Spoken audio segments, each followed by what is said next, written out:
Hello everybody, welcome back to your channel Echo Engineering. In this video, we are going to talk about how we can use AI or artificial intelligence to implement our algorithmic trading. Instead of programming our logic by ourselves, we use AI, also known as a machine learning model, to find out a relationship, for example, between our technical indicators and the price in the next week. This video has two sections. In the first section, we talk about the AI machine learning models and how they are going to find out the relationship between our labels or features and the target, and how a machine learning model will be trained and will be tested before implementing it in the real world. And in the second section, we go through the code line by line in the Python, and I will show you how I implemented our machine learning model and how it can perform and predict the future, which in this case it would be next week price. If you are just interested in the programming section, I suggest you to skip the video to the time that you can see here in below. Otherwise, I highly recommend you to watch both sides because there are lots of information that can be very useful for you. If this is your first time watching our channel, I really appreciate to subscribe to our channel and click on the bell button so whenever we upload new videos you will receive the notification. And if you like the video, please do not forget to hit the like button, so by doing so you will help us to be introduced to those who are interested in these topics by YouTube algorithm too. I hope you enjoyed this video and stay with me to the end. Okay, how does AI work? First of all, it's important to notice that we have data. The AI or machine learning does not work without being trained on some data that we already have them in our database. For example, in this case, these are the data for a specific share and its candle and some technical indicators from 2010 to 2022. This high, low, open, close, RSI, MACD, Bollinger Band, and money flow index, each of these rows are corresponding to 1 week, and this is the price of the week. It would be adjusted close, which we usually work with it. What is the purpose of our AI? The purpose is by giving it exactly the same data like high, low, RSI, MACD, Bollinger Band, MFI. And for example, if you continue, we can have other columns too, like open, close. In the programming section, I will show you, we have them too. And if we give our AI this data, it should predict us the price for next week, or it should predict us whether next week the candle will be closed in a higher price or not in comparison with this week that we are in. For example, here it is true because the price here is less than the price of next week. But this cell would be false because the price has decreased and not increased. Again, here is false because again the price decreased. And here is not because we don't have the data for the next week, for example. So, what is the purpose of our artificial intelligence? Our AI is trying to predict next week price or next candle situation based on the data that we have for current week. And from now on, we don't call it AI, we just call it machine learning model, or briefly, we just call it model. Our model tries to predict next week price based on the data for the current week. These data here, yeah, we have 7 rows, but generally speaking, it should be around 1,000 to 10,000 rows. And the bigger our data is, the better our model can be trained and it can predict even much better. As we want to try to predict the price of next week or the status of the candle in the next week based on the data that we have here in the current week, we should shift this column, the price column, by 1 to the upside. It means the price of next week should be corresponded to the price to the features of the current week. It would be very easy in Python, and I will show you how we can do it, but we just shift it like that, and now the next week price is in front of the current week data or the next week status, whether the price increases or decreases. The purpose of our model is to find out the relation between high and next week price, for example, or the low and next week price, or the status of next week candle. For example, it finds out if the RSI increases, there are 70% chance that next week candle would be closed higher. Or maybe it find out that the relationship between MACD and next week price is negative. And when the price of MACD increases, 60% it's likelihood that next week price decreases. This is how it is working. It doesn't matter what is the mathematics behind it. We just learn how to work with our library to implement this structure. Of course, by using it a lot, using the scikit-learn library, which we are gonna implement it in the next section, you will learn how this library works too. But at the moment, we don't need to understand the mathematics behind it. It just uses some mathematics and probability concepts like, for example, covariance and variance. But we don't go deeply inside it, maybe in another video. If you want me to cover it, please leave me a comment. I will make a video for that too. But here, the purpose is just to use this library. And the hard part, which is the mathematics concept, is already done for us. And when our model tries to predict a value or a price based on some features, we call this model a regression model. But when it tries to find out something that it is whether true or false, and it is a Boolean result, in this case, whether the price increases or decreases, it would be considered as classification model. So just remember these two words, regression and classification. We will work with them more.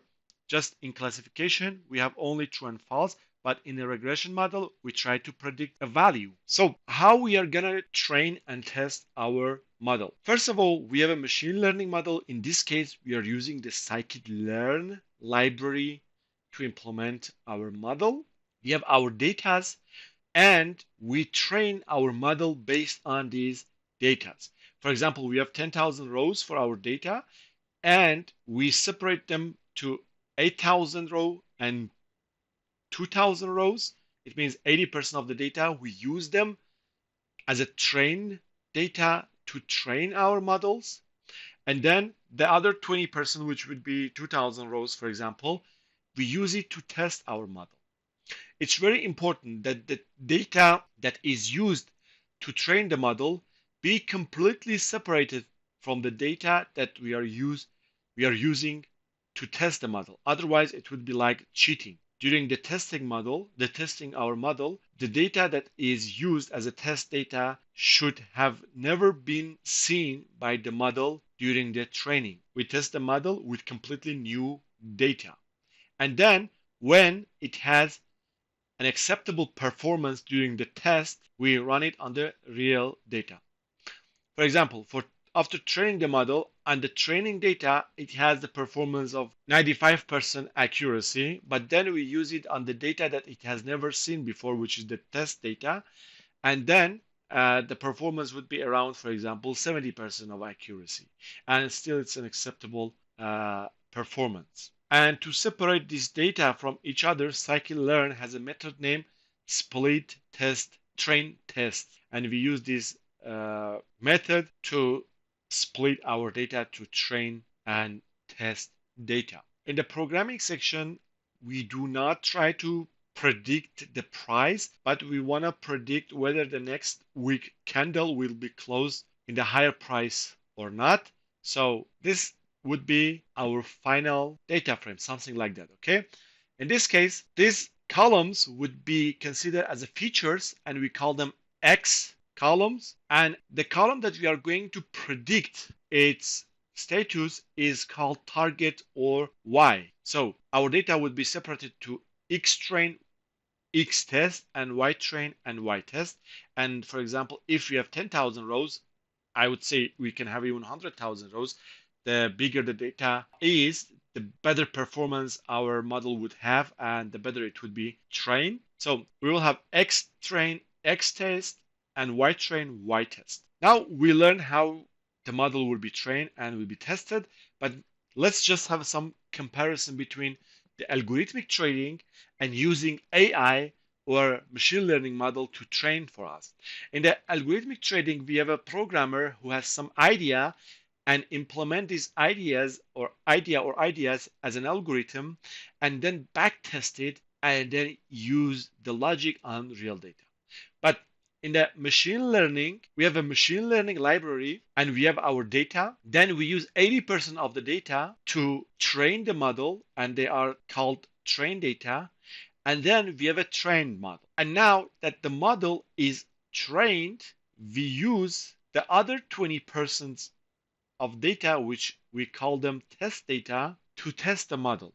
And now we have a tested model. If here the trained model had an acceptable performance of the tested data, then we can use it on real. The point is, after training model, it's look like that the scikit-learn has implemented a very complicated algorithm, which this algorithm can predict the status of the next candle. How it is written, how it works, we have no idea. This is the concept of machine learning. The machine learning can produce the model can produce very complicated algorithms that we have no idea how they are working, but somehow they are working. There are very useful videos about how behind these machine learning models works, how what is the mathematics behind it. I may make a video in the upcoming futures, but right now we don't focus on it. But just we should notice that after training the model, we would have a complicated algorithm which we have no idea how it works. In the next section, we will program and train and test our model together by using the scikit-learn in Python.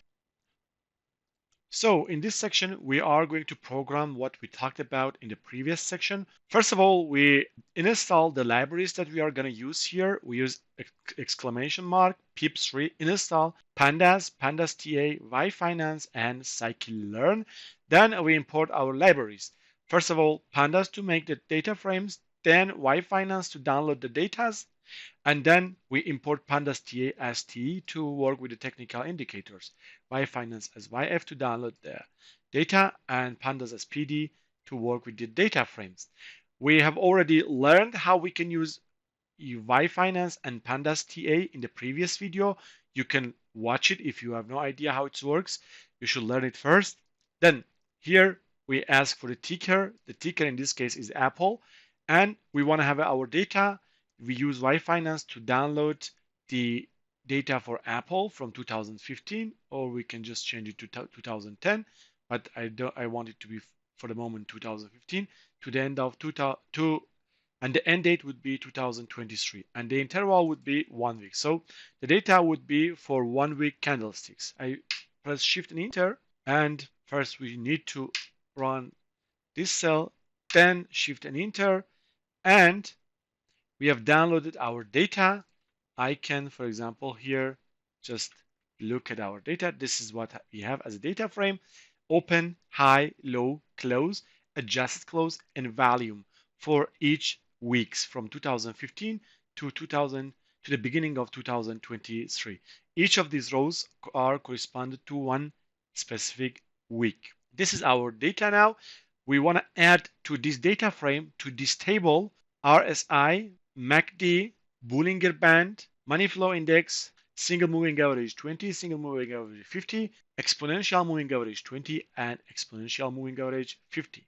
We have already talked about it in the previous video, but just here we can see that we have implemented the same approach that we had there. We define another column named RSI, another column MACD, and then we can concatenate it. Bollinger Band, we use TA, it's our Pandas TA library. We imported it as a TA, and we use it for having access to the technical indicators: money flow index, single moving average 20, single moving average 50, exponential moving average 20, exponential moving average 50. All of them are added, and at the end we drop the non rows. if I press Shift and Enter and I add another cell, run the data, now to our data, our indicators are added too. We have 369 rows and 20 columns. As I said before, these rows, we prefer it to be, for example, 10,000.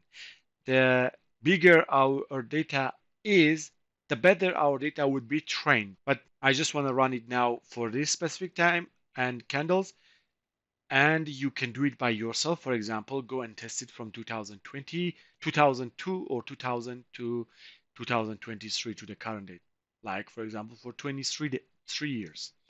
Then, after making our data frame, RSI, MACD, Bollinger Bands, Money Flow Index, Single Moving Average, and all of them, now we want to create our target column. All of this column that we have here, they are our features, and we call them our X. Okay, there is no target column here. Our target column would be if the adjusted close of tomorrow, this shift -1 shift all the columns by 1 to the upside. It means if tomorrow's adjusted close is greater than today's adjusted close, the current row for target would be true. So the result of this part would be true or false, but we change it to, we want to have it as type integer. We change it to integer because we want to have 0 or 1. It would be easier to work with 0 and 1 in scikit-learn instead of false and true. Okay, and now we want to drop NA. We want to drop the NA non rows. Okay, if I press shift and enter here, again I call my data, I run it. This one is marked down. I change it to code. I run it again. Now another column named target is added to our data frame, and we can see many of them are 0, but some parts are 1. It means when it is 1, it means the price has increased. The price, this adjusted close price.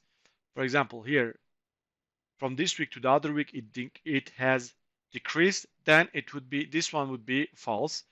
Again, here we have decreased. This row would be false 2 here, or 0, 0. But when the price increases, it would be 1. We can check it here from 139, for example, it has increased to 142. That's why it is 1.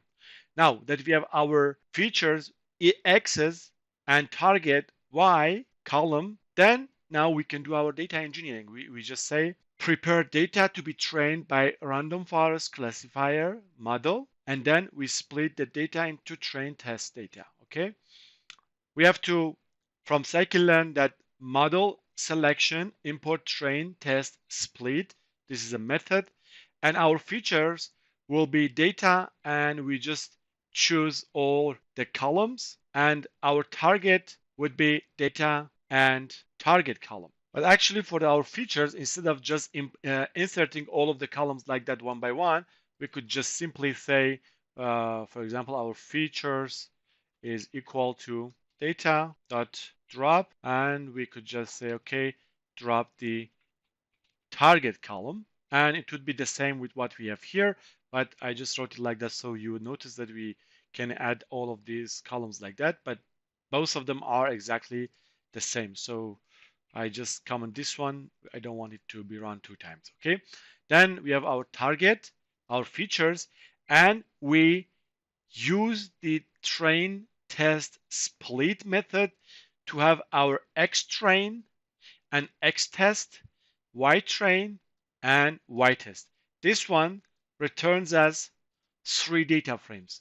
The first one would be our X trains, which it has 80% of our rows, and X test will have 20% of our rows.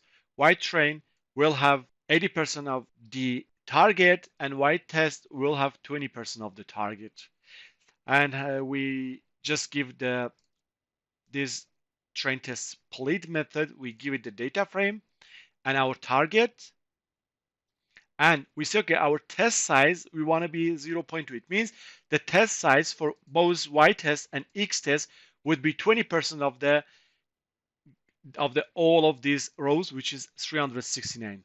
And the other 80% would be used for training our data. So we will have 4 data frame at the end, and then we want to have our model. We have a object named model, and it is random forest classifier because we want to do classification. If you remember, we just want to choose between true and false, whether the price increases in the next week or decreases. And we use random state 42. So if you use this one like me, then you would have exactly the same results as what I have. And then we feed our model with X train and Y train. It means we train our model. We train our model. It means that we train our data with the data that we already know them. And after training them, we can test them. I press Shift and Enter. We have error because this line is not run. I run it again. The model will be trained. It takes time. The bigger your data is, the more it takes to train the data. We have an error. We should import this random forest classifier. I forget to write it here. We just say from sklearn dot and symbol import random forest classifier. I press Shift and Enter. Again, run it, then it would be trained without any error. And now our model is trained, but just let's check something else together. We want to see this X train and Y train. The X train has 295 rows, which it would be 80% of our X data frame. And X test, it should be 20%, 74, which would be 20%. And this is our Y test. It would be 74.2, which 20% of our target, and Y train should be 80% too. And here, like that, it's 295 rows. These are what we have for X test, X train, Y train, and Y test. And then we want to evaluate the performance of our model. Now it is trained on an X train and Y train. We want to have a Y prediction, which the model go and use X tests, the data that it has never seen, and based on this Y test, based on this X test, predict our Y, and we call it Y pred, and then we compare the Y pred, which stands for Y prediction, with our Y tests, the real data, and we want to find out how accurate was it. What is the precision? To what point the Y pred is the same with Y test. But first of all, we should import this accuracy score and this classification report from scikit-learn. So we just say simply from sklearn.metrics import both this accuracy score here and this classification report. We import them, Shift and Enter, again Shift and Enter. We can see that it tells us that the accuracy is 70%. It means our prediction is 70% the same with the real results, which is our Y tests. Y test is 70% the same with our prediction. But does it mean we should use this model without having risk management? Absolutely not. In this case, for example, random state is 42. If you don't use 42 and use another number, your accuracy should, for example, maybe, for example, 60 or 50 or 72. It's not very reliable, especially in this case that we have not used a large enough data.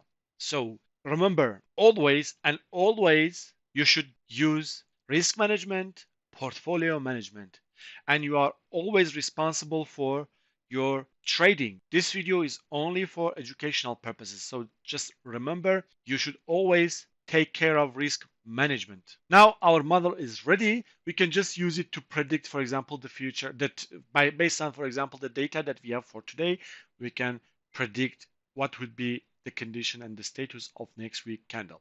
For example, here from our features, we choose the latest candle. What does it mean? If you just shift and enter this one, the latest candle, the RSI for the latest candle is 39. This is the MACD's data and Bollinger Band data and money flow index and SMA.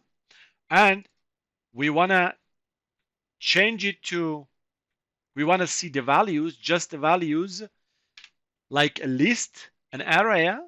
It's just like an area.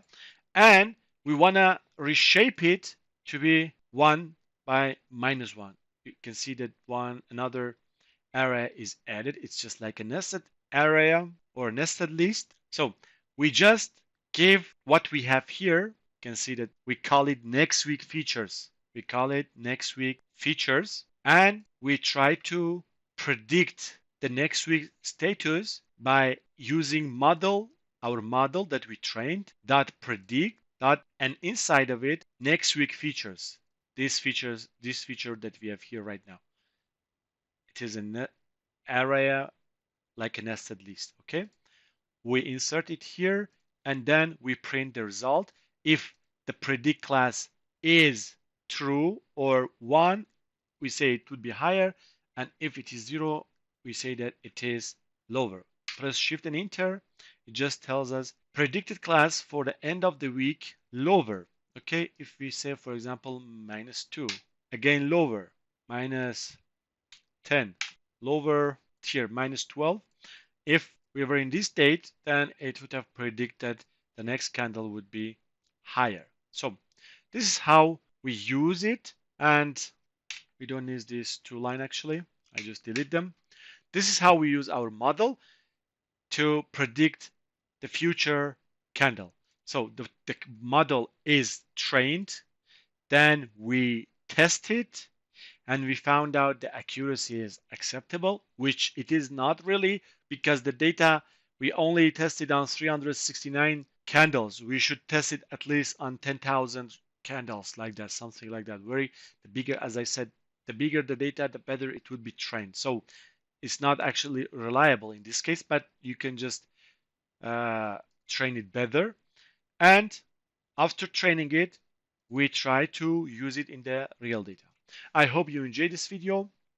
Please do not forget to hit the like button. And if you have any suggestion for me for upcoming videos, please leave me a comment.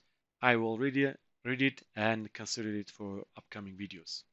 Have a good day. Bye.